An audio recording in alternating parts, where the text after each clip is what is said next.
शदादकोट से 3 किलोमीटर दूर जनूब की तरफ वाक़ नेवाई गांव सिराई गोराम खान गलू जो इस वक्त बुनियादी सहूलियात से मुकम्मल तौर पर महरूम है, जबकि ये वो वाहिद गांव है जो हर इलेक्शन में वोट सिर्फ पाकिस्तान पीपल्स पार्टी वालों को ही देते हैं।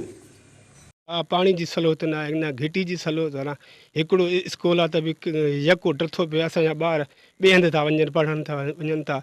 हिते मिस्किनपुर में गैस आहे, असां वटि गैस न आहे।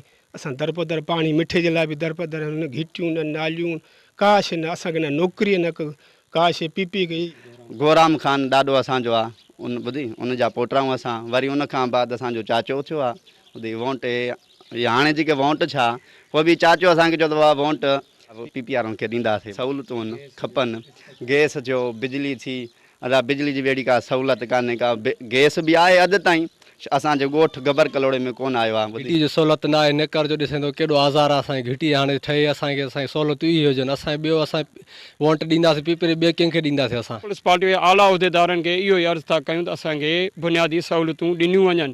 गैस जो मसइलो आहे, असांजे स्कूल जो मसइलो आहे, असांजे घिटियुनि जो मसइलो आहे, असांजी ईदगाह जो मसइलो आहे, जेको असां इन्हनि शयुनि खां महरूम आहियूं। ॻोठ असांजो हींअर असांजा अॻु में 400-500 घर हुया, पर काफ़ी सहूलियतूं न हुअण करे को लाड़काणे लॾे वियो आहे, को कराची वियो आहे, को बलूचिस्तान लॾे वियो आहे।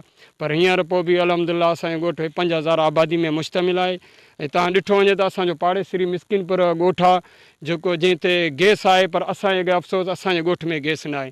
जेको असां चंद कदम ॻोठ आहे मिस्किनपुर उन में गैस आहे, पर असांजे ॻोठ में गैस न आहे। यहाँ के मकीनों ने अपने गांव के जो बुनियादी मसाइल पेश किए उनमें स्कूल है जो आप मेरे अकब में देख सकते हैं कि बिल्कुल टूट फूट का शिकार है। यहाँ के 300-400 बच्चे हैं जो या तो फारग बैठे हुए हैं या साइड वाले गाँव में जाते हैं पढ़ने के लिए, और इसके अलावा इस गांव में गैस की सहूलत भी नहीं है।